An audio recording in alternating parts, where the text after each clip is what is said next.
we know who the on paper starters are based on ESPN, based on any of the stuff that we've talked about, right? Maybe one or two people might switch off, but at this stage, we're ready to start putting in order just, the guys. In terms of offense, if we were ranking them, in terms of the 11 starters, who would be the best? Who would be number 1 on that list? Who would be number 11 on that list? And to give a little bit of the context for my thought process, it's easy to sit and do the whole, well, this position has more significance, so this position has to be rated higher. And I don't fault people that do that. I might have. And that's fine. I don't fault people that do that. I looked at it like this. Who's better at their position? And case in point is this. TJ Watt plays outside linebacker. Kenny Pickett plays quarterback. Which position is more important? Obviously quarterback. Who's better at their position? Obviously TJ Watt. So that was kind of like how I did it when I was just thinking through it offensively and defensively. So, I just figured we didn't combine them though, right? No. We didn't combine them. No. But I would just kind of give like a clear example of like two way different positions, but the scale of, all right, we all would agree consensus. That's a little bit more clear because offense could be a little murky here with some of these guys. I'm 1,000%. Like when I was on offense, I'm like, bro, this is a little bit different right here. It took me a lot more on offense, whereas on defense, I felt like once I got out of my top 5 or 6, that's when it kind of got a little bunchy at the bottom. I agree. But offense, man, from start to finish, I'm like, yo, this is a lot more than I thought it was gonna be, man. Yeah, but it was a fun exercise though. I enjoyed it. Yeah. So with that being the case, man, let's see. Did we start on defense last time? I feel like we started on defense last time. No, we did offense. All right. Well, let's start with a little defense today, then. That sound good to you, man? Yeah. All right. Let me pull up my. What formation do you have? So I treated it as I did starting 11. So starting 11, no, I treated it did nickel. as nickel. Yeah, I did a nickel. Okay. Yeah, same. So I did nickel on defense, and I did 11 personnel on offense. 1 back. 3 receivers? Yeah, 3 receivers. Okay. 2 outside, 1 slot. Yep. Yeah. Yep, exactly how I got it too. Because at first I was like, man, should I do a 21? I'm like, we ain't got no fullback. We ain't using like that. Then I'm like, we're not going to run a 2 tight. Like, yes, we run a 2 tight end set, but in terms of this type of convo, it's a lot easier. Yeah, 3 receivers just made more sense. It's way more sense. I'm with you, bro. Defense, I think there's a better case to do the whole extra defensive lineman versus slot corner. But I just felt like slot corner was right. I low-key, hey, actually, I think I did. I just looked at my number. I think I did. You have a nose tackle? I did. I think I did, bro. I think I did. Let me count. Oh, I've definitely included them. Yeah. Okay. Dang. Well, I might have picked the wrong corner too. Ooh. There's a plethora of corners. I was about to say it was definitely, we definitely had that going on, man. So, who was number 1 on your list, man? Number 1. Or do you want to start at 11 and work your way down? Nah, let's go 1. I'm going TJ Watt. All right. Because he's TJ Watt. Yeah. You could do a T1 between him and Minka. Hell, if you wanted to have Minka over TJ because Minka was healthy all of last year, that's fine too. But I got Minka at 2. Hayward at 3. Highsmith at 4. Okay. Pat P at 5. I like that. 6, Ogunjobi. Mm-hmm. 7, Levi Wallace. Okay. 8, DeMonte Casey. Okay. 9, Cole Holcomb. 10, Landon Roberts. And then 11, Shannon Sullivan. I like it. Now, if you want to throw in JPJ instead of Sullivan, maybe I'd throw JPJ a few spots up. Okay. I have faith in the young buck. Okay. Yeah, so I appreciate you going first, too. That gave me time to adjust my count because I definitely included the nose and the nickel. I say, Lord, that's how you know I was enjoying it too much, all right? But I do like the way that your list sounds. And in the comment section, y'all put y'all top 11 on defense, man. How would you rank these guys, man? 1 to 11. If you want to include, we're including the nickel, but if you want to include the nose tackle instead of a nickel, you can do that. But we included the nickel. You throw in Keanu Benton? Yeah, I did it by accident at the end. I was like, dang, I got one too many. Yeah, I think he's going to be the starting guy. That's what I thought too. Yeah. So for me, man, I was agreeing with you. I had TJ Watt as my number 1 player on defense. I mean, it's TJ, right? It don't really got to be debated. We know who he is. Then at number 2, I went with Minka. Outside of TJ, he's the best player on this team. I feel like, his ability to impact the game pass game, run game, enforce, intimidate. Obviously, you heard us debating yesterday about who's the number one safety in the league. Minka is in that type of convo. So, without a doubt, man, I had him at 2. At number 3, I went with Pat P. I mean, he's another one that's aging like fine wine. The only difference is we love Cam because Cam's been here. But if Pat P was here this whole time, man, we'd be even talking about this dude even higher up, man. So that's why I had Pat P at 3, man. Future first ballot Hall of Famer in his own regard. At 4, went with Cam Hayward, a.k.a. Ironhead. Little Ironhead. Then at 5, Larry Ogunjobi. And this was a little bit difficult for me when I got to 5. Disrespect? Nah. I ain't saying disrespect. Now, how you get the disrespect now? That's what I'm trying to figure out. How you get disrespect out of Larry Ogunjobi at 5, man? I'm just saying to one of your linebacker brethren. No, I'm about to get to him. So I had Larry Ogunjobi at 5, and why is that? He's already got paid. He's already proven what he can do, and he's still on the good side of 30 in terms of being a younger player and ultimately being ready to. We're trying to see if he's going to be the guy that's going to help Cam ease his load so that way Larry can be the guy. At number 6, though, Alex Highsmith coming off 14.5 sacks, man. We know how good he is, and we think he can still get better. I do, at least. And I think he still has even more potential because he's trying to prove that he can be that true number 1 guy and not just TJ's Robin. Now, we know it's going to be hard to prove as long as TJ and him are here, though. Then at number 7, Levi Wallace. Talk about a dude, man, who's just been a consistent starter, consistent contributor, whether we're talking about him in Buffalo or even what he did for us last season. Continues to create turnovers, continues to just be a good player. He's not great, he's not elite, but he is really good. And I think in that vein, he gives us a lot of peace in terms of when we talk about that number 2 corner spot opposite of Pat P, or even when JPJ gets out there. It's like, man, we still feel good about him over there in that situation. At number 8, with DeMonte Casey, he could definitely be even better on this list. Just need to be healthy and play the whole time. That's literally the only reason why he's lower. Then from there, man, I went with Cole Holcomb. I think Cole is a really good player. I think Casey gives me a little bit more of the excitement because of the splash that we could see him create in the short term and dating back to his time in Atlanta. Whereas for Cole, I think Cole is our best inside linebacker right now. And I don't think that changes out the gate. But I still feel like Casey has just like he can go to another level in terms of how he can impact the game and stuff like that. But after Cole at number 10, Chandon Sullivan, another dude, really good player that started in this league, coming off of being a starting nickel. I just thought that Cole was a little bit more productive. Then at number 11, I went with a Landon Roberts. And it's not a knock on the Landon. I'm only rating 11 guys. You feel me? But to me, when I think of all the other guys, he gives me the least amount of I can take over the game, I can splash. He gives me the least amount of that in comparison to Chandon, in comparison to Cole, Casey, Levi, Highsmith, and so forth. So that was also why I had him at 11. And then if Keanu was a part of it, Keanu Benton, then he would have been that last guy, number 12 on my list. Okay. Just because of the nose tackle position. And we are still learning him. Like, we haven't seen him in still pads rookie. yet. Yeah. Like, he could come out and be dominant. And if he is, great. But I just haven't seen it. So you know how I rock with my list, man. But that was how I looked at my 11, man. So what's your thoughts, man? How you feeling? I feel pretty good about our list. Yeah.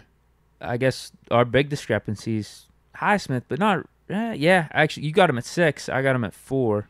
Yeah.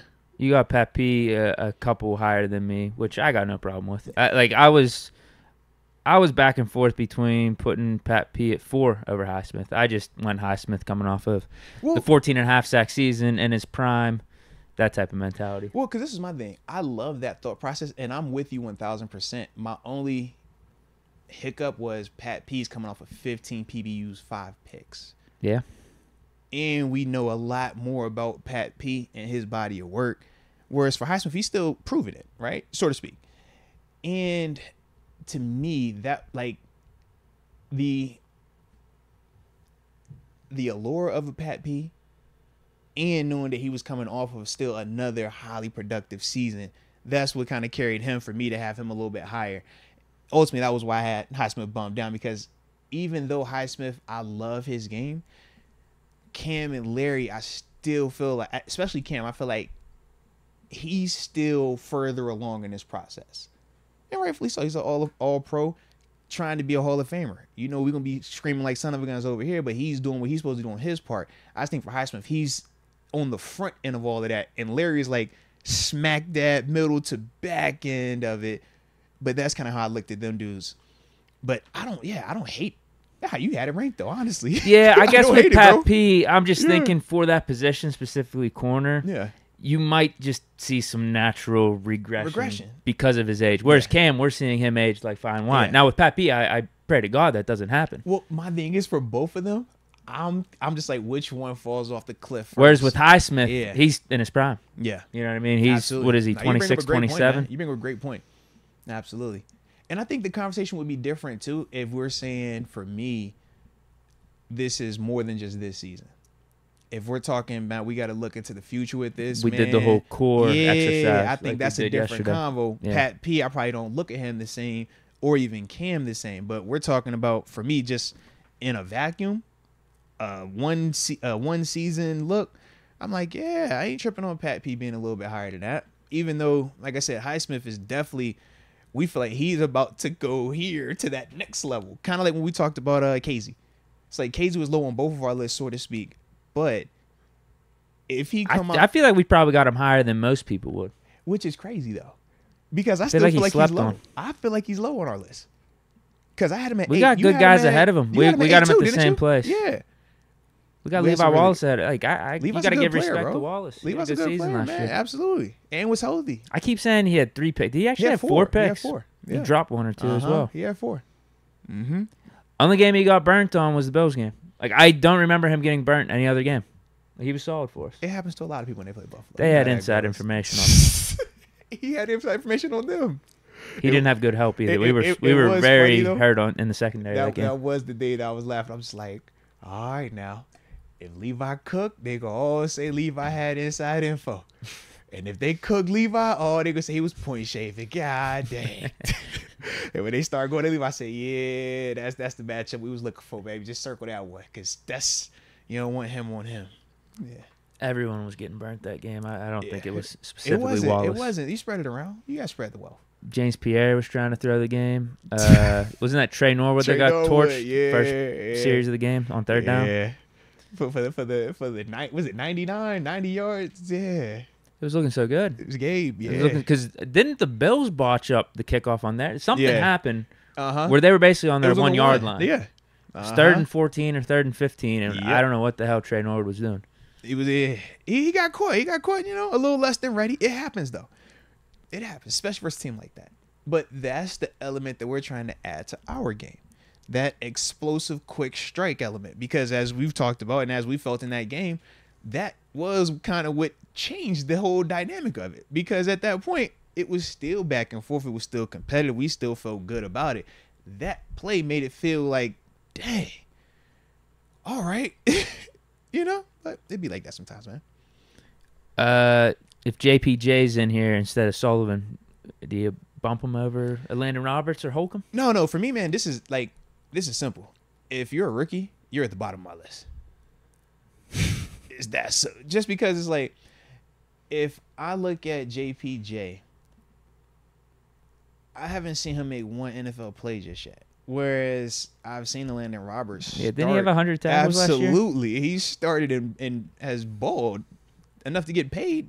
Like, I've seen that.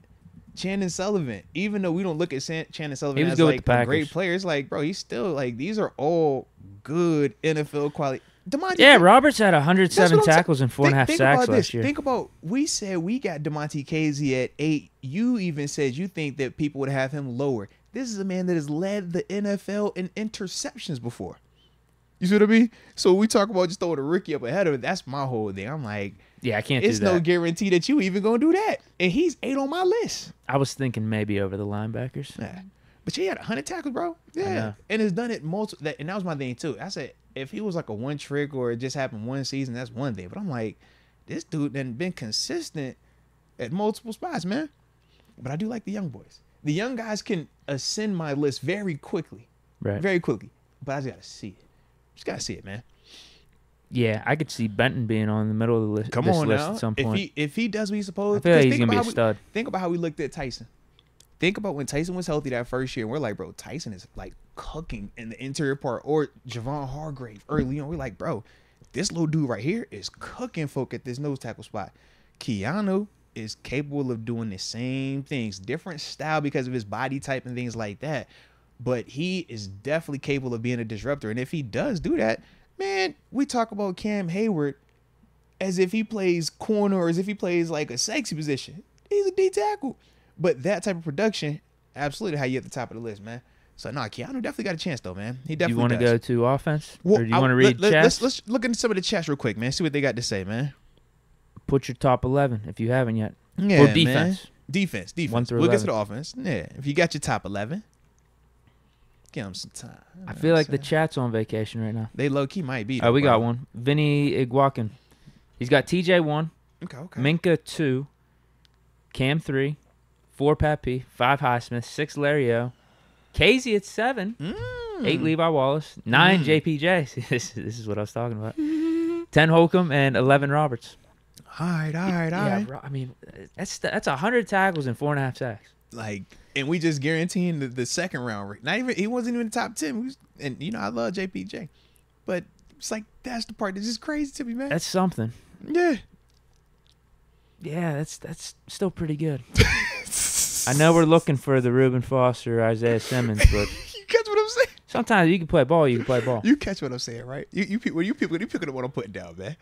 Like, these some good players. You should know that man. more than anyone. That's what I'm telling you. These some good players, man. But that's my thing. Like, when we talk about just throwing some of these younger guys over them before they've even come in here and shown that they can at least do this. This is what we call just a good NFL player. Just good. The Cole Holcomb and Landon Roberts are just good football players. Not world beaters. They're not great players. They're not top fives. But they're good players. When you talk about winning football, you need players like that. But you don't want them to have to be your main guys. And that's when you start talking your Reuben Fosters. You start talking about the Quan Alexanders, the little more athletic guys. Or the guys that can take it to a next step to potentially be your main guy. But these are still good players, man. And I also feel like when we do these type of exercises, man, because we're ranking them, we always want to put somebody else up there, right? One of the younger dudes or somebody that maybe isn't as further along in the development, because it feels like, dang, man, how can I not have this guy on the top 10? But it's like, bro, we got 90 guys on this roster. 90 especially you know what I mean? Especially if you truly feel like they're going to do good this year. Yeah, I'm like 90 dudes. Like, we should have a dope 10, 11 on offense, 10, 11 on defense, and then a 4 to 5 potentially where we're like, yo, they could make a case for that. They could definitely be on this list. We just need to see a little bit more of this. We need this, that. You know what I mean? But it's about to get crazy when we get to this other side of that ball, man. But hold on. Let's see if did anybody else. Rod Dulles says, Sullivan just had a great game for me last night against the Bengals. Oh, okay. He must have the He's updated rosters. I see you cooking. He's in the lab. I'm not seeing anyone else. All right. That was it. Let me see. I'm going to give one last little looky loo. It was just Vinny. All right. Yeah, because I see people more so like talking about specific players that we mentioned. Country Malik says, I'm still traumatized from what Pat P did to the Bills. He did get 2 picks, man. Nah, he was doing his thing. But I always laughed at that game. Trust me, I wasn't traumatized. I laughed because I said the Bills played the worst you can play in terms of untimely turnover after untimely turnover, fumble snap, and all this stuff. And it still took the most flukiest of ways for them to lose. This is with a one-handed in double coverage, astronomical Justin Jefferson catch, like all these different things going on. Didn't something happen at the goal line? That's what I'm trying to do. Yes, something? because even after that catch and after all the picks, we still stopped them 4 times on the goal line. And then we fumbled the snap when we about to just snap the ball and take a kneel. Literally. So I'm like, nah, man, I was never traumatized on it. It was just comical because I'm like, this is both good and bad. The good was we're that talented that it takes all these things for a team to beat you. The bad was it's bad habits, and it came back to bite them in the postseason. That's where you can't be cocky. You got to make sure that you each and every week proving each and every week you locked in, man. But they'll learn. But no, it was no traumatization. But shout out to Pat Pito, man. He definitely got 2 of them things in the red zone. John Doe says unacceptable for Trey Norwood to be matched up on Gabe Davis. we were very injured that game. We were. It might have been a necessity. We were. Well, technically, if I remember correctly, he wasn't. I think Levi Wallace was our receiver. It was cover one. Levi Wallace was outside He was leverage. Norwood was supposed to be inside leverage. Levi played it right. Norwood eyes were bad, and he stepped up. And when he stepped up, that's when Gabe got over top of him. Was Minka hurt that game? Race. Oh no, he was out there, but then he left. Yes, Edmonds might have been out. That's what it was. Yeah. So that's why Norwood ended up being in that position right there. But literally, Kella was out. Yeah, we had a lot. It wasn't our most finest hour. Wasn't that Kenny's first start too? Right. It was. Yeah. There's a lot going on, man. A lot going on. Showed some good flashes. I'm with you, man. Even in defeat. He showed heart. He did. I'm with you, bro. He did. So did James Daniel, sticking up for his quarterback. He did, man. Sticking up for his quarterback. Y'all so extra, man. Chill out, man. It wasn't even no smoke like that. It was just a friendly I think that was Hamlin, too. Hamlin was dirty. It wasn't dirty, first off. It was not dirty.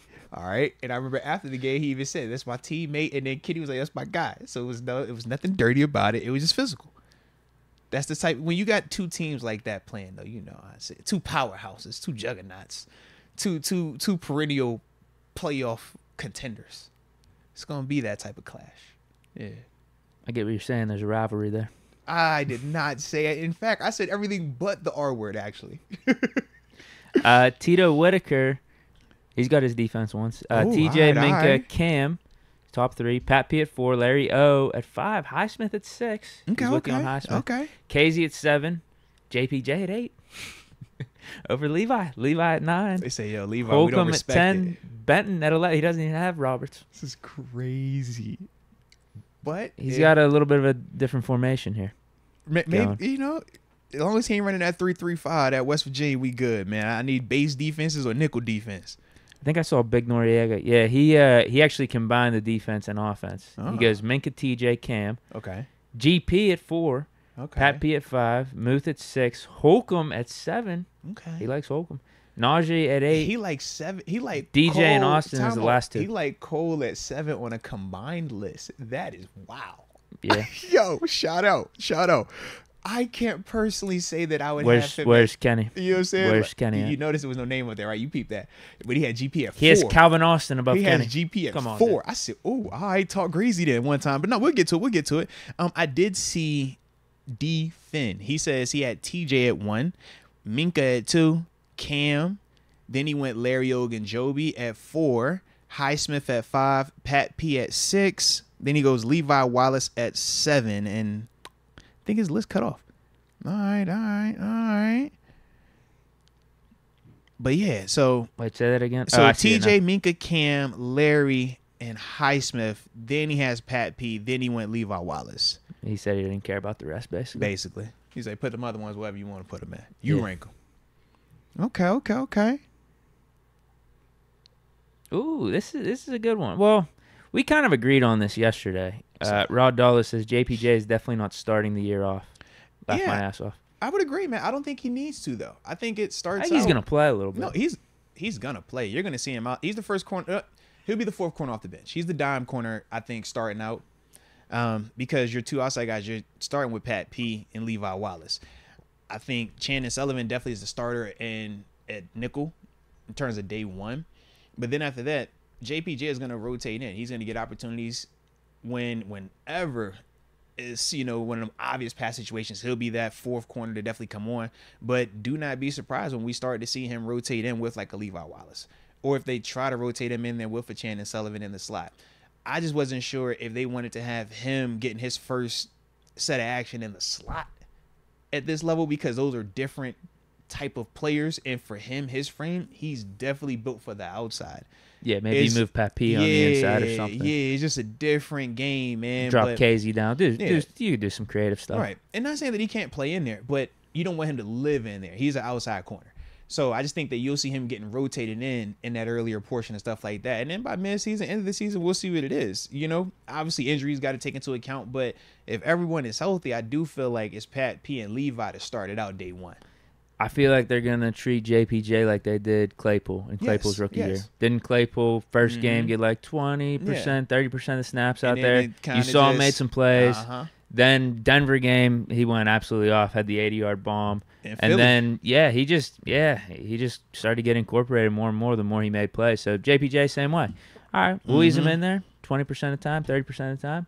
He's making plays. Okay, then it's going to get bumped up to 40, 50 mid-season. Then who knows? Yeah, I'm with you on that. I got another one here. I am Pat Frymuth. TJ, Mink, Cam, top 3. Highsmith at 4, Pat P 5, Larry O at 6, JPJ at 7, Levi at 8. Okay. Holcomb at 9, Roberts at 10, Benton at 11.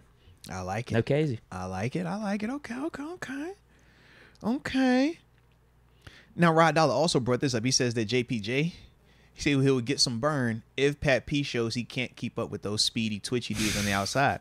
No, and that was something that you kind of brought up earlier when you said just for older guys. At corner, at the corner specifically position. at corners, like that's the question. Every single time he go out there, that's going to be the question because we know when it goes bad in a hurry. We just don't know when it's going to go bad. And you're not anticipating it to go bad. Trust me, I was watching it at the OTAs, talking with it. It ain't in any way, shape, or form like it's about to slow down. But that is something that everybody just accounts for. Even when we've talking with TG yesterday, right? And he was saying that, man, he thinks Pat P transitions to the safety spot at some point in time. Well, I'm with you on that. But when he starts to transition, remember, you're starting to transition for a reason. I haven't seen a person that was playing at an all-pro level at this spot just transition for no reason. Typically, it's like, all right, you're slowing down a little bit here. He was ranked, the 7th best corner by PFF last year. Because he was balling. That's my, I seen it. It looked good still. So that's my thing. I don't think that that's going to be an issue. But you are right, though, Rod. If Pat P were to struggle, then yeah, JPJ going to get his opportunity, man. But nah, Pat P aging like a fine wine, man. Like a fine, we got people dropping wine. more and more lists here. PJ got TJ at 1, Mink at 2, Cam at 3. I think that's most people's top 3. Pat P at 4, Highsmith at 5, Ogunjobi at 6, Levi at 7, JPJ at 8. A lot of people are liking JP at 8. Okay. They like him over those linebackers. JP at 8, Holcomb at 9, Roberts at 10, and then Benton at 11. Like, what's the equivalent of a 100-plus tackler at corner? It's like 3 picks? 4 picks? No, it's like Levi Wallace. To me, Cole Holcomb and Landon Roberts is Levi Wallace just at linebacker. Like that type of player. I think they're pretty comparable. Yeah. What's harder to come by? 100 tackles is a lot of tackles. What I mean is like having a solid CB2, you'd probably value more than thumping linebacker. I'm not trying to minimize it, but I feel like if Mark Robinson was out there all year, he'd get like 100 tackles. And we would say he was a good player. Yeah. Devin Bush was out there. Did he get 100? No. And how did you view him? How did you view it? You said 100 tackles. I feel like that's a anybody could story. go out there and get 100. Spillane, did he get 100 here? He would. I think he would if he plays 17 games. I just think Okay. Devin Bush is like the odd story. Just with his mentality and like how he went about things. I feel like a thumping linebacker. Okay, no. If you're out there. Mark Barron, did he get 100? He played every snap. He was out there. How many did he have? Did he get 100? You see what I'm saying? Like, we had like 100 tackles, just like anybody getting 100 tackles, bro. That's a hard thing to do, bro. Not trying to minimize it. Yeah. 100 tackles is like getting 4 picks in my book. Because 4 picks is hard to get at this level. I don't think it's a terrible comparison. I just think I would value having a solid cornerback than having a thumping linebacker like that. Yeah, unless you're playing a running team. And we are in the AFC North, and that's why we signed to Landon Roberts. Yeah. I mean, you need both though. It is a cool combo though. 100 tackles versus 4 picks. We have the cap space. Now we have the cap space right now to make this happen. We do though. To afford both. Yeah. But I was like, yo, which one is? Yeah. Would you rather have a 100 plus tackle linebacker, even though he's just a thumper, not really an elite cover guy, or a number 2 corner that can get you 4 picks? I like the corner. I like the linebacker. So, think we on board then, man. That's appropriate. Seem about right. You need them both, though. Definitely need them both. All right. Zeke Shazier. I'll say this one. You want to go offense? Yeah, you good. No, John Doe did say 100 tackles over 4 picks. I just wanted to throw that out there. He just put it in the comment section. Black and yellow Texas steals with me. Is it 4 picks though? He says 4 picks is harder than 100 tackles. Okay. John Doe has 6 picks over 100 Yeah, tackles. we're not talking 6 picks. That's like we saying 120 tackles over 6. You know what I'm saying? Like, come on, man. Yeah. Okay. Yeah. Zick Shazier has TJ Minka, Pat P. He agrees with you. Pat P at 3. Cam Highsmith at 5. Larry O at 6. Levi at 7. Holcomb at 8. Roberts at 9. Benton at 10. And then 11 JPJ. Okay. No respect to Casey. See, that's what I mean. You're right, though. Yeah. No one's even including him on the But list. I'm like, you saw what He's going to Casey be did. our starting safety. And you so saw- that's why I included him in our starting 11. How many picks did Casey have last year? 2. He played like what 9, 4 10 games. Yeah. Started Well, in it sounds like playing 3. though towards the end though. Yeah. Yeah. Mm-hmm. Casey should get like 4 or 5 this year crazy, at bro. least.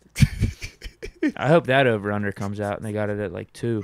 I'll put a lot of money on that. Yo, that is crazy. Casey's gonna get picked. Like that's his mentality. You ever hear him in interviews? He's like, "It's our job as a defense to turn the ball over. Oh, Like, yeah, that's facts, that's our facts. focus. That's all I tell these guys." It's a mentality though, bro. Like you have like turnovers don't just happen. You got to be hunting them things though, bro. Like you will rep the same ripping at a ball, the TJ punching at a ball. You see him do it 1,000 times, but it only might happen in a game, or it only might work out in a season 6 times, where it actually is a successful punch and the ball comes out.